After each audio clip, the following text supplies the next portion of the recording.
Channel జెన్ కోటెక్. దీని previous వీడియోలో మనం లూప్స్ గురించి డిస్కస్ చేస్తూ వచ్చాం. అంటే లూప్స్ ఫస్ట్ వీడియోలో లూప్స్ ఎందుకు యూజ్ చేయాలి, ఏమేమి టైప్స్ ఆఫ్ లూప్స్ ఉంటాయి అది డిస్కస్ చేసాం. నెక్స్ట్ లూప్స్లో సెకండ్ పార్ట్లో ఫర్ లూప్ గురించి డీటెయిల్గా ఎక్స్ప్లెయిన్ చేశాం. సో ఇప్పుడు థర్డ్ ఈ లెసన్లో అంటే థర్డ్ పార్ట్లో మనం వైల్ లూప్ గురించి డిస్కస్ చేద్దాం. యాక్చువల్గా లూప్స్ 3 టైప్స్ ఉంటాయి సి లాంగ్వేజ్లో అని చెప్పాను. One is for, another one is while, and next one is do while. So దీంట్లో ఫర్ ఎప్పుడు యూజ్ చేస్తారు అంటే ఎగ్జాక్ట్ నెంబర్ ఆఫ్ రిపిటేషన్స్ తెలిసినప్పుడు. అంటే ఇక్కడ ఆల్రెడీ మనం ఒక ప్రోగ్రామ్ ప్రీవియస్ వీడియోలో డిస్కస్ చేసాం. I equal to 1, I less than or equal to 5 అంటే 5 టైమ్స్ ఎగ్జిక్యూట్ అవ్వాలని నాకు కంపల్సరీ అంటే ఖచ్చితంగా తెలిసినప్పుడు నేను ఫర్ యూజ్ చేస్తాను. అంటే చాలా అంటే ఇలా నెంబర్ ఆఫ్ కేసెస్ తెలిసినప్పుడు బెటర్ లూప్ ఏంటి అంటే అది ఫర్ స్ట్రక్చర్ అనమాట. దీంట్లో ఇనిషియల్ వాల్యూ ఉంటుంది, కండిషన్ ఉంటుంది, ఇంక్రిమెంట్ ఉంటుంది. సో మరి వైల్ ఎప్పుడు యూజ్ చేస్తామంటే ఇది యాక్చువల్గా ఫర్ వైల్ కూడా entry controlled loops. Entry controlled okay, అంటే ఎంటర్ అవుతున్నప్పుడే మనకి కండిషన్ చెక్ చేసుకుని ఎంటర్ అవుతుంది. అంటే ఫర్ ఎగ్జాంపుల్ ఇప్పుడు ఫర్ లూప్ ఉందనుకోండి, ఫర్ లూప్లో నేను ఐ బై మిస్టేక్ 100 తీసుకున్నాను. I equal to 100, I less or equal to 5 అయితేనే నేను లూప్లోకి ఎంటర్ అవ్వమని ఇక్కడ కండిషన్ పెట్టాను. సో ఐ 100 ఉంది, లెస్ ఆర్ ఈక్వల్ టు 5 కాదు కాబట్టి ఎగ్జిక్యూషన్ జరగదు, బయటకు వచ్చేస్తుంది. అంటే ఎంటర్ అవుతున్నప్పుడే మనం ఏం చెక్ చేస్తున్నాం, కండిషన్ చెక్ చేస్తాం. సో దాన్ని అందుకే ఎంట్రీ కంట్రోల్ అంటాం. ఇప్పుడు ఇదే స్ట్రక్చర్ని మనం వైల్ లూప్తో రాస్తే ఎలా ఉంటుంది. సో వైల్ అనేది ఫర్తో ఏవైతే ప్రోగ్రామ్స్ రాస్తామో అవన్నీ కూడా మనం దేంట్లో ఎగ్జిక్యూట్ చేయొచ్చు, వైల్తో కూడా ఎగ్జిక్యూట్ చేయొచ్చు. బట్ డిఫరెన్స్ ఏంటి అంటే ఇక్కడ ఫిక్స్డ్ నెంబర్ ఆఫ్ ఐటరేషన్స్ తెలిసినప్పుడు ఫర్ యూజ్ చేయండి. మనకి ఎగ్జాక్ట్ నెంబర్ ఆఫ్ ఇటరేషన్స్ అంత ముందే తెలియనప్పుడు వైల్ యూజ్ చేయండి. అంటే ఫర్తో చేసినవన్నీ కూడా వైల్తో చేయొచ్చు. వైల్ ఒక ఎడిషనల్ పర్పసెస్ ఉన్నాయి, అవి మనం డిఫరెంట్ ప్రోగ్రామ్స్లో డిస్కస్ చేద్దాం.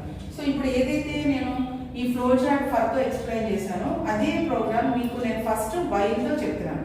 అంటే వైల్ సింటాక్స్ ఎలా ఉంటుంది, వైల్తో ఎలా రాయాలో చెప్పిన తర్వాత ఒక 2-3 ప్రోగ్రామ్స్ మనం ఈ వైల్ లూప్ తోటి ఎందుకు మనకి నెంబర్ ఆఫ్ టైమ్స్ తెలియనప్పుడు ఎలా చేస్తాం అనేది ఎగ్జిక్యూట్ చేద్దాం. సో ప్రజెంట్ వైల్ సింటాక్స్ వచ్చి, సింటాక్స్ అంటే వైల్ ఎలా రాయాలి.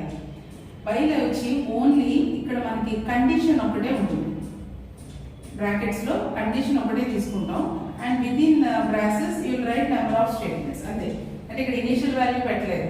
అండ్ ఇన్సైడ్ ఇంక్రిమెంట్ ఒకటి తీసుకుంటాం. ఇంక్రిమెంట్ ఇవ్వకపోతే మనకి ఇన్ఫినిట్ లూప్ క్రియేట్ అవుతుంది కాబట్టి ఇంక్రిమెంట్ ఇవ్వాలి. ఇదే ప్రోగ్రామ్ని ఇప్పుడు దేంతో డిస్కస్ చేద్దామంటే వైల్ తోటి.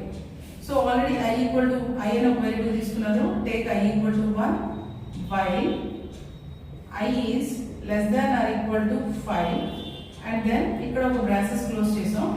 Before going back I plus plus చేసాం. ఓకే, సో ఈ కండిషన్ ఏంటంటే I less than or equal to 5 వరకు జరగాలి. Initial value is 5, so initial value 1 తీసుకున్నాం. ఈ 1 less than or equal to 5 true అయింది కాబట్టి AB ఇన్పుట్ అయింది, యాడ్ అయింది, అవుట్పుట్ వచ్చింది. Now I changes to 2. మళ్ళీ ఎక్కడికి వెళ్తుంది, బ్యాక్ లూప్ కండిషన్కి వెళ్తుంది. ఎంట్రీ లెవెల్లో మళ్ళీ చెకింగ్ జరుగుతుంది. ఐలో 2 ఉంది, is 2 is less than or equal to 5 yes. Second time execute అయింది, దెన్ అవుట్పుట్ యాడ్ అయింది, అవుట్పుట్ వచ్చింది. Next I changes to 3, is 3 is less than or equal to 5 yes. Input, process, output 4th time, 5th time. Next ఇక్కడ 5th time complete అయిపోయిన తర్వాత I 6 అవుతుంది. ఈ 6 is less than or equal to 5 అంటే no అవుతుంది కాబట్టి condition fail అయింది కాబట్టి exits from the loop. So ఇలా మనం వైల్ లూప్ యూజ్ చేసేటప్పుడు initial value out side of that loop ఇచ్చాం, లూప్ స్టార్ట్ అవ్వని చెప్పాం. ఇక్కడ కండిషన్ ఒకటే రాస్తాము ఇక్కడ, అండ్ ఇంక్రిమెంట్ ఇక్కడ ఇచ్చాం. సేమ్ ఇదే ప్రోగ్రామ్ మనం ఫర్తో డిస్కస్ చేస్తాం. అండ్ డిఫరెన్సెస్ ఏం లేదు, ఎగ్జిక్యూషన్ ఒకలాగే జరుగుతుంది. బట్ ఓన్లీ థింగ్ ఏంటంటే మనం రాసే సింటాక్స్లో డిఫరెన్స్ ఉంటుంది. సో అలాంటప్పుడు మళ్ళీ వైల్ ఎందుకు, ఫర్ ఉంది కదా అంటే వైల్ ఇంకా వేరే కేసెస్లో కూడా యూజ్ చేస్తాం.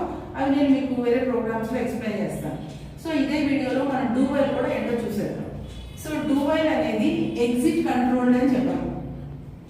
ఎగ్జిట్ కంట్రోల్ మీన్స్ స్టార్టింగ్లో మనకి ఏమి చెకింగ్ ఉండదు, ఎగ్జిక్యూషన్ జరిగిపోతుంది.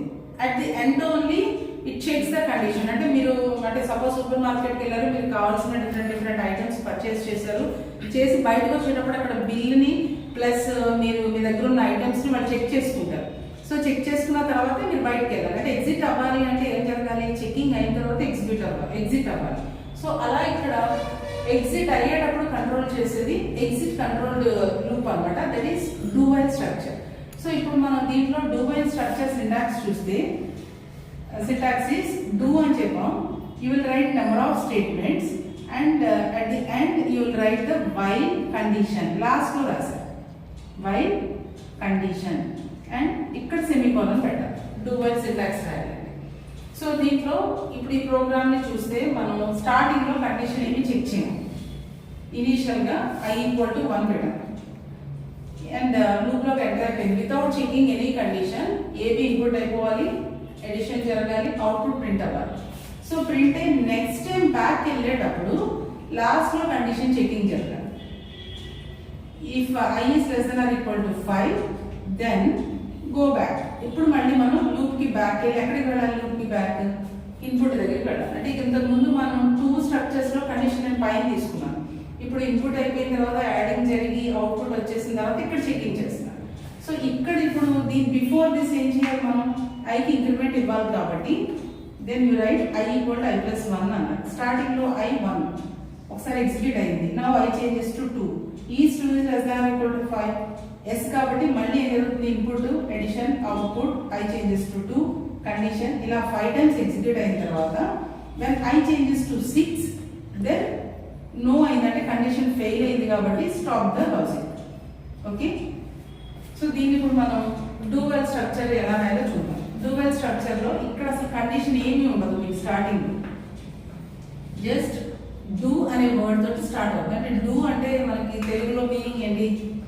చేసేమని చెప్తున్నాం, ఎగ్జిక్యూట్ చేయమని చెప్తున్నాం. డూ ఏం ఎగ్జిక్యూట్ చేయాలి? ఏబి ఇన్పుట్ చేయాలి, యాడ్ చేయాలి, ప్రింట్ చేయాలి.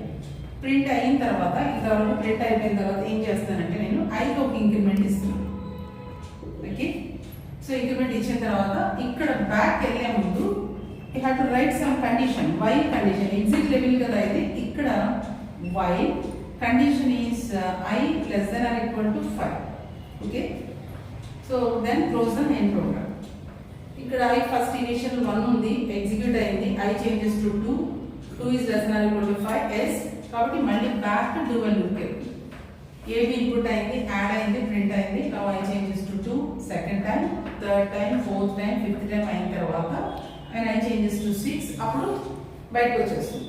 సో డూ వైల్ ఎందుకు యూజ్ చేయాలి అనేది మనకు ఒక థింకింగ్ ఉంటే ఎప్పుడు యూజ్ చేస్తామంటే to execute a program at least 1 time even though that the given condition is wrong and the given initial values wrong. అంటే మన ఇనిషియల్ వాల్యూస్ కండిషన్స్ రాంగ్ ఇచ్చిన మన ప్రోగ్రామ్ ఒక్కసారైనా అట్లీస్ట్ జరగాలనుకున్నప్పుడు మీరు డూ వైల్ స్ట్రక్చర్ రాయండి.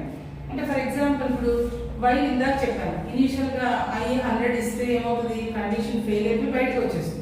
బట్ ఇక్కడ వచ్చేటప్పుడు సపోజ్ నేను ఇనిషియల్ వాల్యూ 100 ఇచ్చాను, 1 time ఎగ్జిక్యూట్ అయిపోయిన తర్వాత ఇక్కడ చెక్ చేసుకుంటే అంటే i 101 అయిన తర్వాత చెక్ చేసుకుంటే లెస్ దాన్ 5 కాదు కాబట్టి లూప్ లో బయటకు వచ్చేస్తుంది. అంటే మీరు బయటకు వచ్చే ముందు అట్లీస్ట్ 1 time అలా ఎగ్జిక్యూట్ అవుతుంది అనమాట. అందుకని దాన్ని ఎగ్జిట్ కంట్రోల్ అంటే మొత్తం వర్క్ అంతా జరిగిపోయింది ఒకసారి, దెన్ లాస్ట్ లో కండిషన్ చెకింగ్ జరుగుతుంది. అదే వైల్ అయితే ఇక్కడ చెక్ చేసుకుని ఎంటర్ అవుతుంది లోపలికి. సో ఇలా మనం డిఫరెంట్ స్ట్రక్చర్స్ మన రిక్వైర్మెంట్ బట్టి మన ప్రోగ్రామ్ బట్టి నెంబర్ ఆఫ్ టైమ్స్ తెలిస్తే ఫర్ యూజ్ చేస్తాం. మనకి నెంబర్ ఆఫ్ టైమ్స్ తెలియకుండా డిఫరెంట్ కండిషన్స్ ఉన్నప్పుడు while or do while use చేయొచ్చు. పర్టికులర్గా డూ వైల్ ఎప్పుడు యూజ్ చేస్తామంటే మనకి కండిషన్ రాంగ్ అయినా ఇనిషియల్ వాల్యూస్ రాంగ్ అయినా ఏది రాంగ్ అయినా అట్లీస్ట్ 1 time మన ప్రోగ్రామ్ ఎగ్జిక్యూట్ అవ్వాలనుకున్నప్పుడు use that do while structure. So నేను నెక్స్ట్ వీడియోలో ఒక ప్రోగ్రామ్ తీసుకుని మీకు while, do while and for తోటి ఎలా రాస్తాం అనేది నేను నెక్స్ట్ వీడియోలో ఎక్స్ప్లెయిన్ చేస్తాను. ఇక్కడ మన సి లాంగ్వేజ్లో 32 keywords ఉంటాయి. ఆ 32 keywords లో for is a keyword, while is a keyword, do keyword, while keyword. ఈ కీవర్డ్స్ అన్ని కంపల్సరీ స్మాల్ లెటర్స్ లో ఉండాలి. C is a case sensitive కాబట్టి keyword should be in small letters. Okay, so ఈ video మీకు బాగా నచ్చుంటే మా వీడియోని లైక్ చేయండి. Thank you.